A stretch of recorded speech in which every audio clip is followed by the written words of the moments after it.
अदील अकबर हुँ, साहब एक बहुत कॉम्पिटेंट ऑफिसर थे, बहुत ज़बरदस्त अफ़सर थे। बाकायदा तौर पर मेरिट की वजह से उनके मामलात, उनके बारे में बात जो है वो बहुत ज़बरदस्त हर तरफ से की जाती थी। जब इंटरनली और एक्सटर्नली जब चीज़ें चलती हैं तो फिर प्रेशर तो होता है और प्रेशर हुँ, वो लेने वाला अफ़सर था। देखें वो क्वेटा में सर्व करके आया, वो पशीन में सर्व करके आया, वो बहुत बलूचिस्तान के मुख्तलिफ मुश्किल इलाकों में सर्व करके आया, तो प्रेशर कोई मसला नहीं होता। हर तरफ से बड़ी अलग-अलग बात हो रही है, लेकिन ज़्यादातर जो हलके हैं वो इसको खुदकुशी मानने को तैयार नहीं है। बर वक़्त दुरुस्त बात पब्लिक को बता दी जाए, तो बहुत सारी जगहों पर ये जो क्यास आराइयाँ और ये जो सारा मामलात होते हैं, ये रुक जाते हैं। लेकिन हमारे यहाँ असूल ये है कि आखिर में जाकर सच बताया जाता है और पहले बात को अंडर द कारपेट ले जाने की कोशिश की जाती है। अस्सलाम वालेकुम नाज़रीन, मुअम्मर कज़ाफ़ी को फिर हाज़िर है नए दौर के प्लेटफ़ॉर्म से। नाज़रीन, आज हमारे साथ एक फिर बड़े ही प्यारे गेस्ट मसूद चौधरी साहब हमारे साथ मौजूद हैं। अस्सलाम वालेकुम मसूद भाई। वालेकुम अस्सलाम। मसूद भाई, इस्लामाबाद में एक एसपी बहुत बड़ा ऑफ़िसर समझा जाता है, होता भी है। वो इंसान कितने टेस्टों के मराहिल से गुज़रता है, सीएसएस करता है, फिर टेस्ट होते हैं, उनके फिर बेशुमार कोर्सेज़ होते हैं और बताया जा रहा था कि उनको तो शायद अमेरिका से स्कॉलरशिप भी आ गई थी, इसी दौरान। तो वो खुदकुशी कर लेता है, क्या वजह बनती है? आप क्या समझते हैं, क्या वजह बनी कि उन्होंने एसपी साहिब ने जो अदील अकबर साहिब हैं, उन्होंने क्यों खुदकुशी की? सबसे पहली बात तो ये है कि मैं अगर अपनी ज़ाती हैसियत में बात करूँ तो मैं इसे खुदकुशी मानने को तैयार नहीं हूँ। ये या तो हादसा है और या ये मर्डर है। हुँ, हुँ। खुदकुशी की बहुत सी मुख्तलिफ़ जहतें भी होती हैं और उन मुख्तलिफ़ जहतों के मुताबिक ही बात करते हुए ये जो है वो मर्डर भी करार दिया जा सकता है।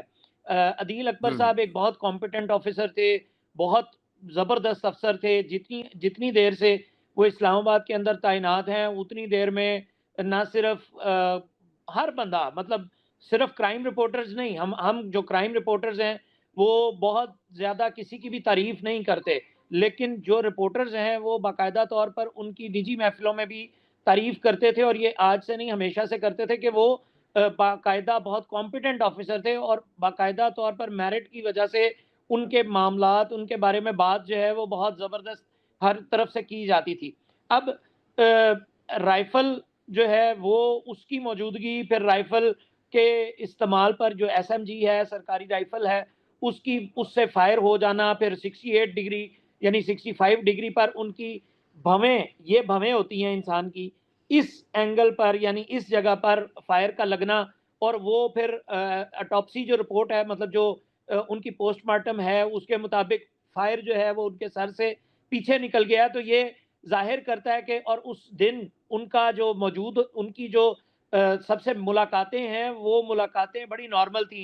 एसी रावलपिंडी से उन्होंने गुफ्तगू की, बड़ी नॉर्मल गुफ्तगू थी। फिर उसके अलावा उन्होंने सारा दिन फ़ील्ड के अंदर बहुत सारा कुछ किया, बहुत नॉर्मल था। तो हर तरफ से जो बात हो रही है, वो हर तरफ से बड़ी अलग-अलग बात हो रही है, लेकिन ज़्यादातर जो हलके हैं, वो इसको खुदकुशी मानने को तैयार नहीं हैं। जी। बिल्कुल सर वो उनका तो उनका अगर ट्विटर अकाउंट एक मौजूद है, अगर उसको विज़िट किया जाए तो वो तो एक शेर व शायरी वाले एक सॉफ्ट इंसान थे।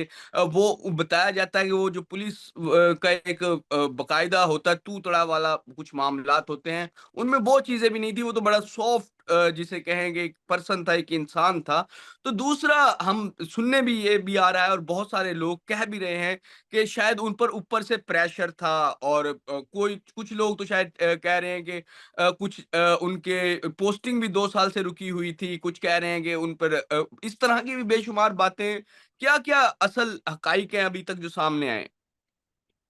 जी, जहाँ तक प्रेशर की बात है तो आईजी इस्लामाबाद जो हैं अली नासिर रिज़वी साहब वो उनके भाई को आई एम सॉरी कहते हुए पाए गए हैं और ये भी बात ऑन रिकॉर्ड आई है अभी कि वो छुट्टी माँग रहे थे और वो छुट्टी हुँ, इसलिए हुँ। माँग रहे थे कि वो बीमार थे, उनकी तबीयत ख़राब थी और वो काफ़ी दिनों से जो है वो छुट्टी माँग रहे थे। तो ये सारी बातें तो अपनी जगह पे लेकिन काम का प्रेशर जो है वो था। बहरहाल इस्लामाबाद पुलिस को कश्मीर में एंगेज किया गया, इस्लामाबाद पुलिस को फिर जो है वो मुरीदके मुरीदके में वाले एंगेज मामले में भी किया गया। मृत्यु वाले पंजाब में मामले में एंगेज किया गया और मुख्तलिफ जगहों पर एंगेज किया गया, तो काम का प्रेशर जो है ज़ाहिर है, जब इंटरनली और एक्सटर्नली जब चीज़ें चलती हैं तो फिर प्रेशर तो होता है, और प्रेशर हुँ, वो लेने वाला अफ़सर था। देखें, वो क्वेटा में सर्व करके आया, वो पशीन में सर्व करके आया, वो बहुत बलूचिस्तान के मुख्तलिफ मुश्किल इलाकों में सर्व करके आया, तो प्रेशर कोई मसला नहीं होता। 2 साल से उसकी इंक्वायरी को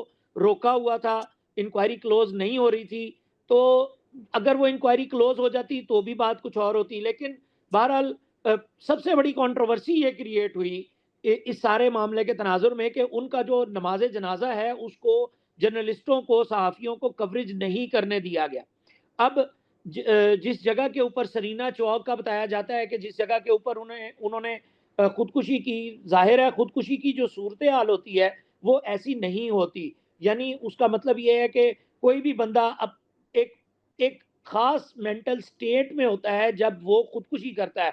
यानी अकेला होता है, वो अकेलापन फ़ील करता है, प्रेशर चाहे जितना भी हो, वो कभी भी अ, राइफ़ल से, यानी किसी मुलाज़िम से, किसी सबऑर्डिनेट से या किसी अपने असिस्टेंट से राइफ़ल पकड़ के तो फिर उससे फ़ायर करके अपनी जो है वो जान ख़त्म नहीं करता। और फिर दूसरी बात, जो आपने पहले भी ज़िक्र किया कि उनको वो आ गया था, उनका जो स्कॉलरशिप है वो आ गई थी।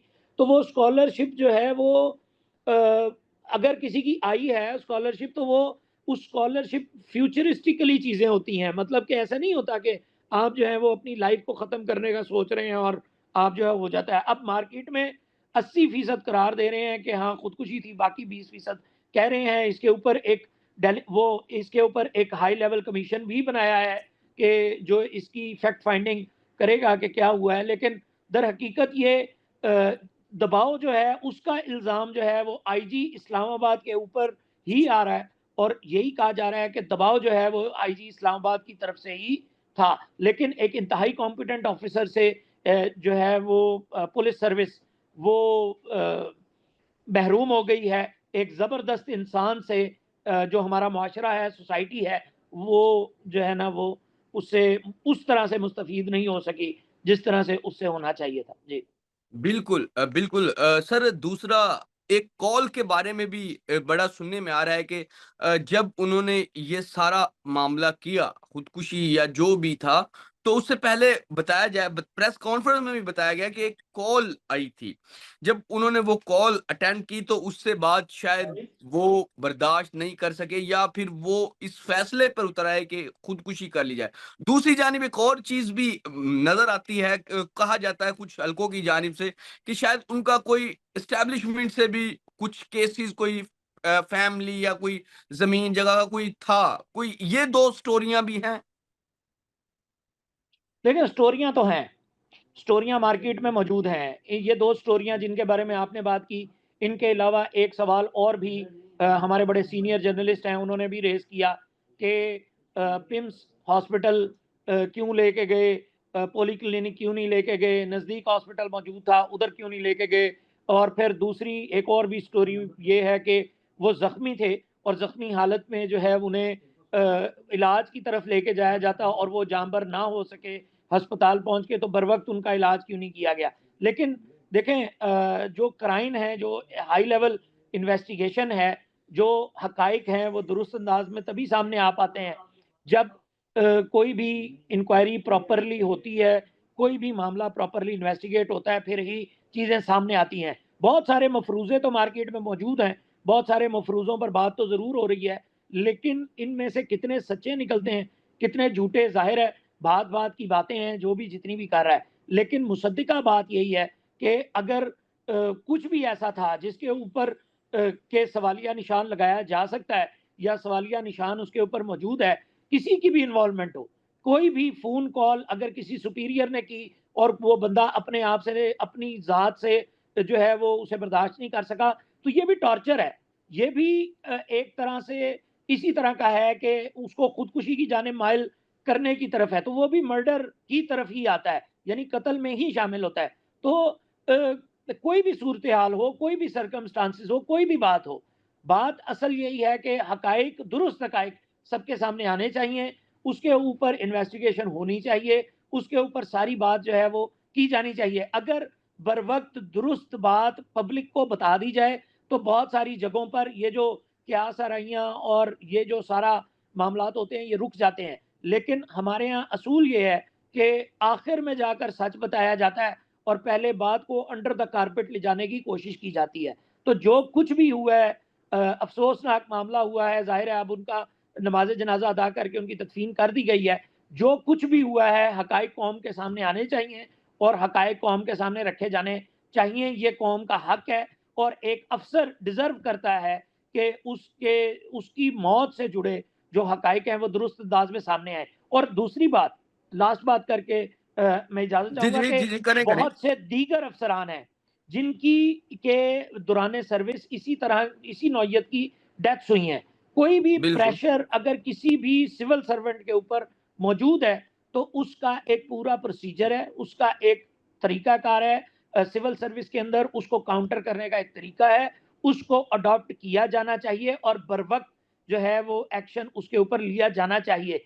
जो भी नेग्लिजेंस का मुर्तकिब हो रहा है, उसको सज़ा मिलनी चाहिए और जो कोई भी एक्स्ट्रा ऑर्डिनरी प्रेशराइज़ कर रहा है अपने मातहत अमले को या अपने सबऑर्डिनेट्स को, उसको भी जो है वो शट अप कॉल दी जानी चाहिए। कुजा के इस नौइयत के इतने कॉम्पिटेंट और इतने ब्राइटिंग जो फ्यूचरिस्टिक ऑफिसर्स हैं पाकिस्तान के, उनको इस तरह के सर्कमस्टांसेस जो हैं, वो देखने पड़े।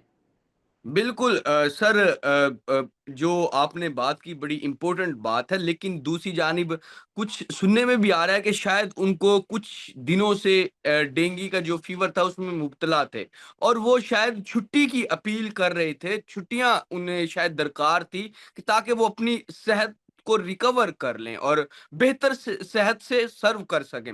लेकिन शायद उनको वो छुट्टियाँ नहीं मिल सकी जितनी मसरूफियात थी, जिस तरह आपने बताया कश्मीर वाले मामले में, फिर मुरीद के वाले मामले में, फिर ये तमाम चीज़ों में ये इस्लामाबाद पुलिस थी उसको इन्वॉल्व रखा गया और उसके बाद शायद उनको छुट्टी नहीं मिल सकी। ये वजूहात भी सामने आई है।